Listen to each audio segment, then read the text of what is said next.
জুলাই শহীদ কন্যা লামিয়া ধর্ষণ মামলার অভিযোগপত্র দাখিল, দুজনকে আসামি করা হলেও ডিএনএ টেস্টে ৩ জন জড়িত থাকার প্রমাণ। দোষীদের সর্বোচ্চ শাস্তি দাবি স্বজনদের।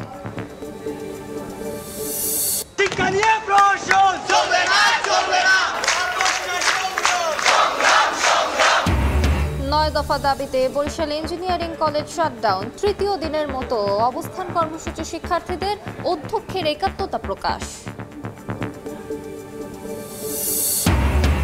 সরকারি দফতরগুলোতে বিকল পড়ে আছে কোটি কোটি টাকার গাড়ি, নানা জটিলতায় নিলামও হচ্ছে না নৌযান যন্ত্রাংশ, গচ্চা বিপুল অর্থ। নিষেধাজ্ঞা অমান্য করে ভোলায় নদীতে চিংড়ি রেণু শিকার, ধরা হচ্ছে অন্য মাছের পোনা ও জলজ প্রাণীর লার্ভা, বিক্রি বন্ধের হুঁশিয়ারি মৎস্য বিভাগের। এবং কোরবানির জন্য দক্ষিণাঞ্চলে প্রস্তুত ৪ লাখের বেশি গবাদি পশু, উদ্বৃত্ত থাকবে ৬০,০০০-এর বেশি, বসবে ৩৫০ হাট।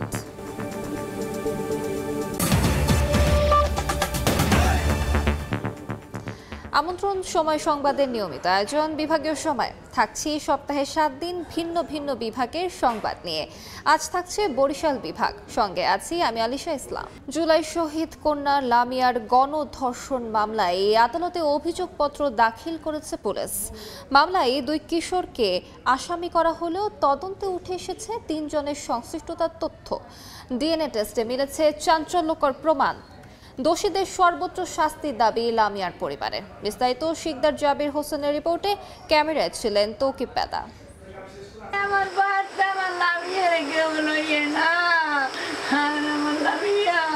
পড়ার টেবিলটা এখনো সাজানো গুছানো, বই খাতা পেন্সিল সবকিছুই আছে যথাস্থানে, শুধু নেই এসএসসিতে জিপিএ ৫ পাওয়া সেই মেধাবী লামিয়া। গত ১৮ মার্চ শহীদ বাবার কবর জিয়ারত শেষে বাড়ি ফেরার পথে পটুয়াখালীর দুমকিতে গণধর্ষণের শিকার হন কলেজ ছাত্রী লামিয়া। এ ঘটনায় লামিয়ার মা রুমা বেগম বাদী হয়ে সাকিব মুন্সি ও সিফাত মুন্সি নামের ২ কিশোরের বিরুদ্ধে মামলা দায়ের করলে তাদের গ্রেপ্তার করা হয়। তবে গত ৬ মে পটুয়াখালী নারী ও শিশু নির্যাতন দমন ট্রাইব্যুনালে পুলিশ অভিযোগপত্র দাখিল করলে সামনে আসে চাঞ্চল্যকর তথ্য। মামলায় ২ জনের নাম উল্লেখ থাকলেও ভিকটিমের ডিএনএ পরীক্ষার রিপোর্ট ও আসামিদের জবানবন্দি অনুযায়ী ৩ জন জড়িত থাকার প্রমাণ মিলেছে। পুলিশের অভিযোগপত্র অনুযায়ী ভুক্তভোগী প্রথমে ধর্ষণের শিকার হন তারই ঘনিষ্ঠ সহপাঠী ইমরান মুন্সির হাতে। এরপর ঘটনাস্থলে আসে সাকিব মুন্সি ও সিফাত মুন্সি। ফাঁস করে দেওয়ার ভয় দেখিয়ে তারা সংঘবদ্ধ ধর্ষণ করে লামিয়াকে। তারা ৩ বন্ধু মিলেই হয়তো একটা পূর্ব পরিকল্পনা অনুযায়ী তাকে এই ধরনের একটি পরিস্থিতির শিকার করেছে। স্বজনরা জানান, মানসিকভাবে ভেঙে পড়া লামিয়া আত্মহননের পথ বেছে নিতে বাধ্য হয়। ন্যায় বিচার নিয়ে আজও সংশয়ে লামিয়ার মা। কম বয়সের অজুহাতে আসামিরা শাস্তি থেকে পার পেতে পারে। আমার মেয়ে যেভাবে ফাঁসির জ্বলতে জ্বলছে, এইভাবে তাদেরকেও ফাঁসির জ্বলতে ঝুলানো হোক। গ্রেপ্তার ৩ অভিযুক্তকে ২৫ মে হাজির করা হয় আদালতে। পরবর্তী শুনানির দিন ধার্য করা হয়েছে ২৮ মে। আশা করছি এই মামলাটি অতি দ্রুত নিষ্পত্তি হবে। বৈষম্য বিরোধী আন্দোলন চলাকালে গত বছরের ১৯ জুলাই ঢাকার মোহাম্মদপুরে পুলিশের গুলিতে গুরুতর আহত হয়ে হাসপাতালে চিকিৎসাধীন অবস্থায় ২৯ জুলাই মারা যান সিএনজি চালক জসিমউদ্দিন। বাবার মৃত্যুর ৩ মাস পার না হতেই মেয়ের জীবনে নেমে আসে কালো অধ্যায়।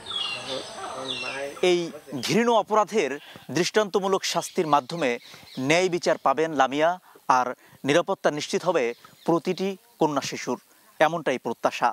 শিকদার জাবির হোসেন, সময় সংবাদ, পটুয়াখালী। বরিশালের সরকারি বিভিন্ন দফতরে বিকল পড়ে আছে কোটি কোটি টাকার গাড়ি। প্রক্রিয়াজাত জটিলতায় নিলাম হচ্ছে না নৌযান সহ বিভিন্ন যন্ত্রপাতি। এতে গচ্চা যাচ্ছে সরকারের বিপুল অর্থ। বিস্তারিত অপূর্ব রিপোর্টে। ভোলা সড়ক বিভাগের কাজে ব্যবহৃত 2টি জিপ গাড়ি বিকল অবস্থায় পড়ে আছে 1 যুগেরও বেশি সময়। সংস্কার বা বিক্রির কোনো উদ্যোগ ছাড়া ফেলে রাখায় ময়লার স্তূপে পরিণত হয়েছে। একইভাবে এলজিডি ভবনে বিকল অবস্থায় বছরের পর বছর পড়ে আছে বেশ কয়েকটি মোটরসাইকেল, 4টি রোলার, পিকআপ ভ্যান ও ট্রাক সহ নানা মোটরযান। ঝালকাঠি পৌরসভায় ট্রাক, মিনি ট্রাক, রোলার, মাটি কাটার ভেকু সহ 26টি আধুনিক যানবাহন ও যন্ত্রপাতি রয়েছে, কিন্তু সচল আছে মাত্র 4টি। মিনিস্ট্রি থেকে আমাদের চিঠি দেওয়া আছে, আমাদের আশ্বস্ত করেছে অতি শীঘ্র তারা আমাদেরকে কিছু একটা জানাবে। নিলাম জটিলতায় সব থেকে বেশি গাড়ি অকেজো অবস্থায় রয়েছে বরগুনা পৌরসভায়। পুরাতন গাড়ির পাশাপাশি কোটি কোটি টাকা মূল্যের নতুন গাড়িও নষ্ট হচ্ছে। জেলা প্রশাসকের নৌজান ঘাটে নিলাম জটিলতায় বিকল পড়ে আছে কোটি কোটি টাকা মূল্যের স্পিডবোট। আমরা চাচ্ছি যে আসলে কর্তৃপক্ষ এ ব্যাপারে সজাগ দৃষ্টি দিবে। খোদ বিভাগীয় শহর বরিশাল সিটি কর্পোরেশনেও দেখা গেল একই চিত্র।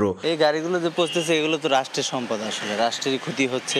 বরিশালের বিভিন্ন দপ্তরে খোলা জায়গায় শত কোটি টাকার যন্ত্রাংশ পরিত্যক্ত অবস্থায় পড়ে আছে।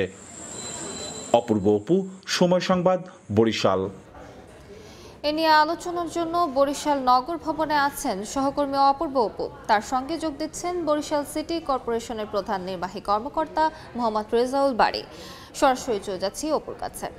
অপু, সহকর্মীদের পাঠানো তথ্যচিত্রে এরই মধ্যে আপনি জেনেছেন যে বরিশাল বিভাগের বিভিন্ন সরকারি দপ্তরে বছরের পর বছর ধরে সরকারি বিভিন্ন অফিসের সামনে খোলা জায়গায় পড়ে রয়েছে, যন্ত্রাংশ রয়েছে, সেগুলো নানানভাবে কিন্তু দিনের পর দিন পড়ে থাকায় অকেজো হয়ে যাচ্ছে।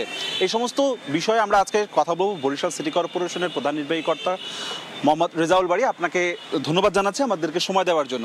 আপনার মনে হয় কিনা বিভিন্ন সরকারি অফিসের সামনেই যে যন্ত্রাংশগুলো পড়ে রয়েছে, গাড়ি বা বিভিন্ন মেশিনারিজ, এগুলো আসলে সরকারেরই গচ্ছা যাচ্ছে টাকাগুলো? জি, আপনাকে ধন্যবাদ। প্রথমে এটা হলো আমাদের সরকারের একটা বিষয়, আমাদের দেশে একটা সম্পদগুলো একটা জায়গায় নির্দিষ্ট পড়ে আছে, অকেজ অবস্থা পড়েছে। এগুলো যদি আমরা নিয়মিত নার্সিং করি, অবস্থা বুঝে আর কি, যখন যেটা নষ্ট হয় এটা আমরা যদি ঠিকমতো মেরামত করি, এবং এই মেরামতের কাজটা হবে স্বচ্ছতা এবং আন্তরিকতা, এই দুটো জিনিস লাগবে। দুটো না হলে আবার সমস্যা আছে। এই কাজগুলো যদি বডির সমস্যা হয় বডিগুলো ঠিক করতে পারি, আবার একই সাথে যদি ইঞ্জিনের সমস্যা ইঞ্জিনও ঠিক করা যায়, ইঞ্জিন যদি বেশি দুর্বল হয়ে যায় এটার জন্য আলাদা একটা গাড়ি মেরামত করি, যে গাড়িগুলো আমরা হতে পারে যে এই গাড়িগুলো আমরা বিভিন্ন ট্রেনিং সেন্টারে পাঠিয়ে দিতে পারি, ট্রেনিং করলো যে ইঞ্জিন যেগুলো একটু দুর্বল আছে এগুলো ট্রেনিং করতে পারি। ট্রেনিং করলে সুবিধা হলো যে আমাদের দেশে বেকার যারা আছে, অনেক বেকার আছে, বেকারগুলো তারা প্রশিক্ষণ নেবে, প্রশিক্ষণে দেশে বাইরে যেতে পারে, বাইরের দেশের ভিতরে কাজ করবে, দেশে বাইরে যেতে পারে। এই জন্য তাদের যদি আমরা প্রশিক্ষণটা দিতে পারি এটা একটা ভালো। আর তা না হলে আমরা প্রত্যেকটা যে ডিপার্টমেন্টে গাড়িগুলো পড়ে আছে তাদের উচিত তার মিনিস্ট্রি যার মন্ত্রণালয়ে অফিস প্রধান আছে তার মাধ্যমে এটা যোগাযোগ করা, গাড়িগুলো হয় ঠিক করবে অথবা তারা নিয়ে যাবে। যদি ঠিক করে দেয় নিজেরা ঠিক করে দিতে পারে, অথবা একটা বাজেট দিল যে আপনারা ঠিক করে নেন, অথবা মন্ত্রণালয়ে এই গাড়িগুলো পিক আপ করে নিয়ে গেলো, নিয়ে তারপরে তাদের নিজস্ব একটা গ্যারেজ দেবে, গ্যারেজ নেওয়ার পরে কাজগুলো তো সেই জায়গাটিতে আমরা দেখেছি আপনাদের সিটি কর্পোরেশনেরও মানে বিভিন্ন সরকারি দপ্তর তো রয়েছে, আপনাদের সিটি কর্পোরেশনে দেখেছে যে ডাম্পিং জায়গাগুলোতে এই সমস্ত গাড়ি পড়ে রয়েছে বছরের পর বৃষ্টিতে ভেজে রোদে পড়ে। কেন উদ্যোগ নেওয়া হচ্ছে না? যে এটা ভালো, আমাদের সিটি কর্পোরেশনে একটা সুবিধা আছে, এটা হলো আমাদের নিজস্ব গ্যারেজ আছে, মোটর মেকানিক্স আছে, তার কাজ করছে। এবং আমরা নিজস্ব বাজেটের ভিতরে আমরা গাড়িগুলো মেরামত করতে পারি। অর্থাৎ ইঞ্জিনটা যদি চেঞ্জ করতে তাহলে হয়তো ইঞ্জিন কিনতে হবে, বাদ বাকিগুলো আমরা আমাদের এই যে আমাদের মোটর মেকানিক্স আছে তারা কাজ করতেছে, আমাদের ওয়ার্কার আছে, তারা কাজের মাধ্যমে অনেক আমরা যতগুলো গাড়ি আমাদের দরকার এই গাড়িগুলো আমরা নিয়মিত মেরামত করছি। অর্থাৎ মেরামতের জন্য যে বাজেট দরকার আমাদের এটা খুব বেশি লাগে না, যার জন্য আমাদের এখানে সমস্যা হচ্ছে না। অর্থাৎ আমরা খুঁজে বের করছি কোন গাড়িটা নষ্ট এবং কতটুকু কী পরিমাণ নষ্টের প্রকৃতি অনুযায়ী আমরা এটাকে আস্তে পর্যায়ক্রমে এটা ঠিকঠাক করে আমাদের ব্যবহার উপযোগী করার চেষ্টা করছি। আমাদের যখন যেখানে লাগছে আমাদের যে যারা মোটর মেকানিক্স, আমাদের এই মেকানিক্যাল ইঞ্জিনিয়ার আছে, তারপরে এক্সেন আছে, তারাও দেখতেছে। যখন যেটা সমস্যা হচ্ছে আমাদের জানার পরে আমরা উদ্যোগ নিচ্ছি। এবং এখানে আমাদের একটু সমস্যা হচ্ছে, আমরা ইতিপূর্বে আমাদের গ্যারেজের জন্য একটা ব্যবস্থা করেছিলাম।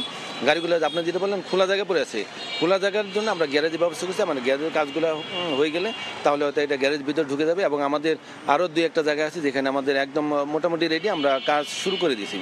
এগুলো হলে গাড়িগুলো আমরা গ্যারেজের ভিতরে চলে গেলে তখন আর এই বৃষ্টির ভিতরে ভিজা বা রোদের ভিতরে পোড়া এই সমস্যাটা হবে না। যদি না হয় তাহলে আমাদের গাড়িগুলো অনেকটা সেফ হয়ে যাবে। এবং আমরা অন্যান্য সরকারি যে দপ্তরগুলো রয়েছে সেখানেও এইভাবে দেখছি আমরা, তাদের প্রতি কি আহ্বান জানাবেন আপনি?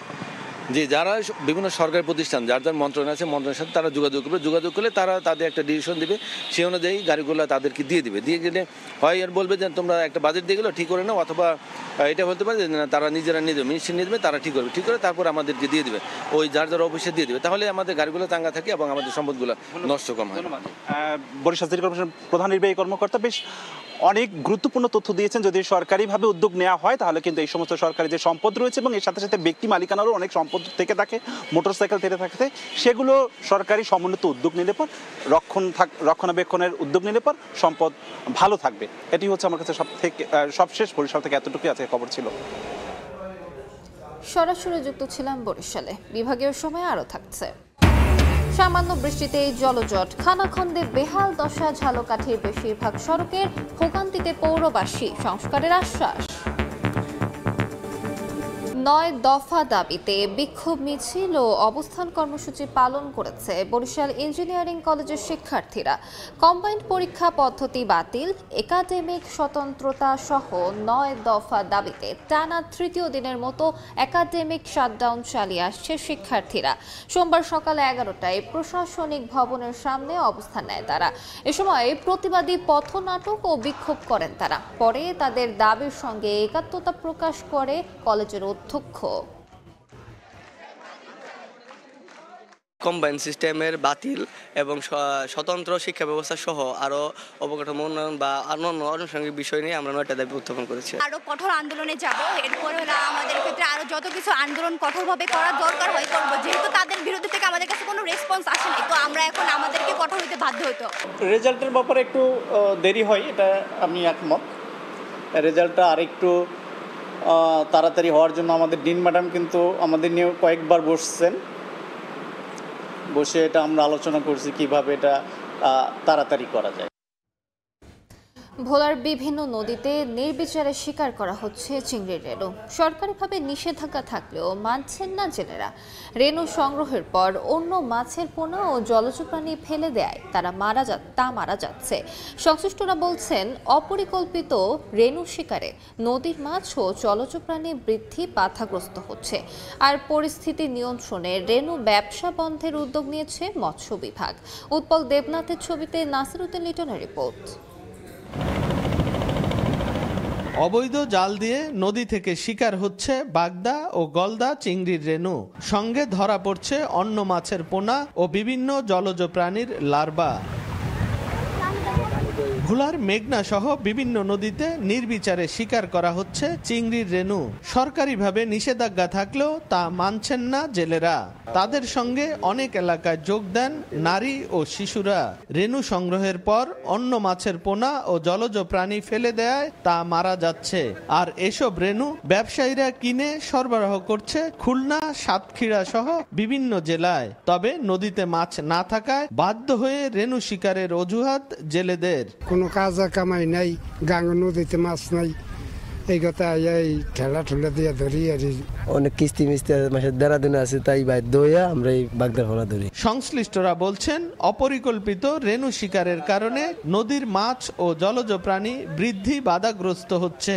এজন্য প্রয়োজন কঠোর নজরদারি। সমুদ্রে যে মাছগুলো আছে সেই মাছগুলো ব্যতীত অন্যান্য যে সামুদ্রিক লার্ভাগুলো আছে সেগুলো ব্যাপকভাবে ধ্বংস হচ্ছে। একটা গলদা চিংড়ি পাশে আরো 100 অন্য মাছের পোনা ওঠে, এতে নদীর মাছের অনেক মাছ ধ্বংস হওয়ার সম্ভাবনা থাকে। পরিস্থিতি নিয়ন্ত্রণে রেণু ব্যবসা বন্ধের উদ্যোগ নিয়েছে মৎস্য বিভাগ। পর্যায়ক্রমে আমরা যাকেই পাবো তাকে আইনের আওতায় আনবো এবং এই রেণু পোনা ধরার প্রবণতাটা কমবে। জেলেদের তথ্য মতে শিকারীদের কাছ থেকে স্থানীয় পর্যায়ে 1000 রেণু 1200 থেকে 1300 টাকায় কেনা হচ্ছে, যা অন্যত্র বিক্রি হচ্ছে 2700 থেকে 3000 টাকায়।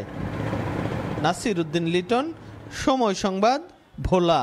বরিশাল বিভাগে 3,94,552টি কোরবানিযোগ্য পশুর চাহিদা রয়েছে।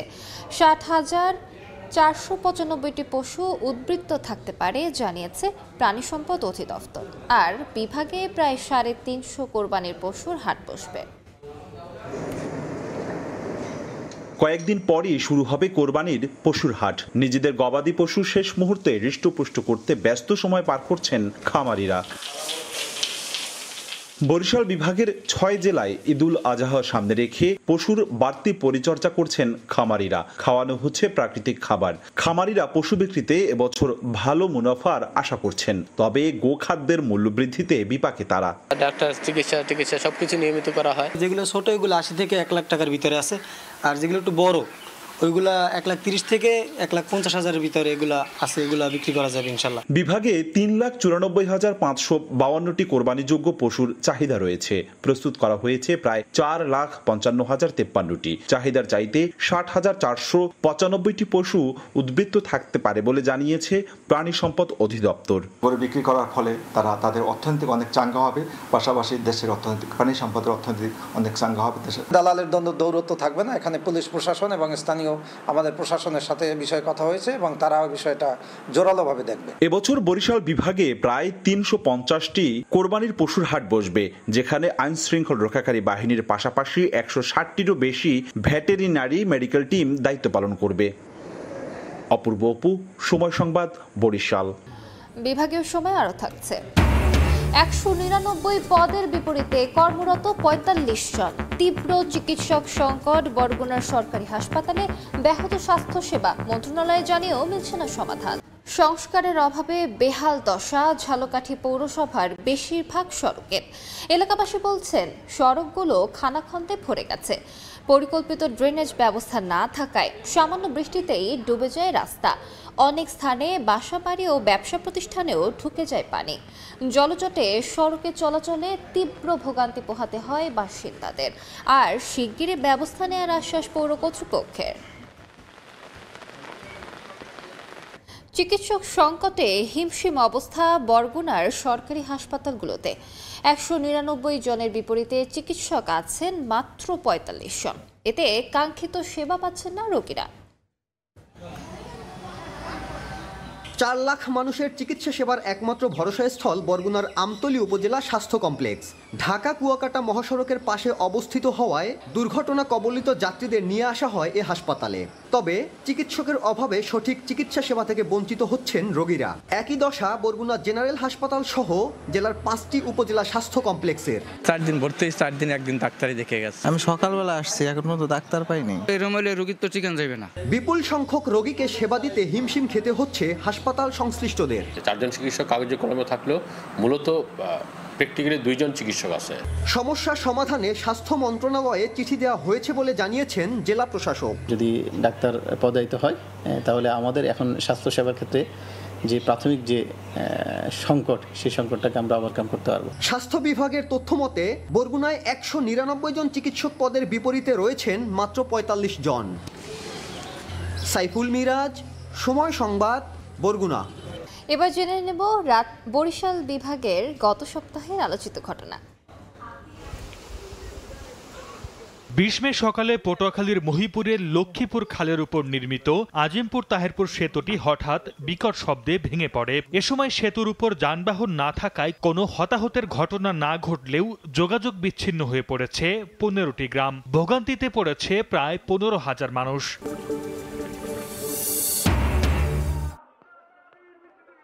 ভোলার গ্যাস সিলিন্ডারে করে ঢাকায় সরবরাহ বন্ধ সহ ৬ দফা দাবিতে ২৪ মে ইন্টাকো রিফিলিং কোম্পানির ডিপো অফিসে তালা দিয়ে বিক্ষোভ করে স্থানীয়রা। এ সময় তারা হুঁশিয়ারি করে বলেন, দাবি না মানা পর্যন্ত ইন্টাকোকে ঢাকায় গ্যাস নিতে দেয়া হবে না। সংবিধান এবং ২৫ মে পটুয়াখালীর বানৌজা শেরিবাংলা নৌঘাটিতে নৌবাহিনীর ২০২৫ ব্যাচের ৪৬৩ জন নবীন নাবিকদের বুট ক্যাম্প প্রশিক্ষণ শিক্ষা সমাপনী কুচকাওয়াজ অনুষ্ঠিত হয়। অনুষ্ঠানে পতাকা হাতে দেশের জন্য জীবন উৎসর্গের শপথ নেন নবীন নাবিকরা। পরে শ্রেষ্ঠ নাবিকদের হাতে পুরস্কার তুলে দেয়া হয়। বিভাগীয় সময় শীর্ষ সংবাদগুলো জানিয়ে দিচ্ছি আরেকবার। জুলাই শহীদ কন্যা লামিয়া ধর্ষণ মামলার অভিযোগপত্র দাখিল। ২ জনকে আসামি করা হলেও ডিএনএ টেস্টে ৩ জন জড়িত থাকার প্রমাণ। দোষীদের সর্বোচ্চ শাস্তি দাবি স্বজনদের।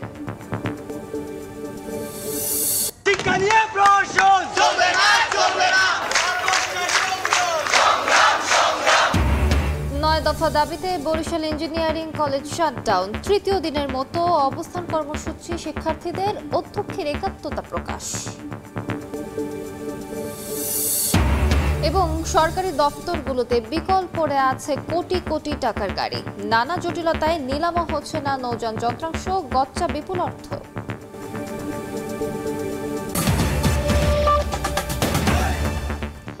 এ ছিল বিভাগীয় সময়। আগামীকাল থাকবো রংপুর বিভাগের আয়োজন নিয়ে। সঙ্গে থাকুন সময়ের।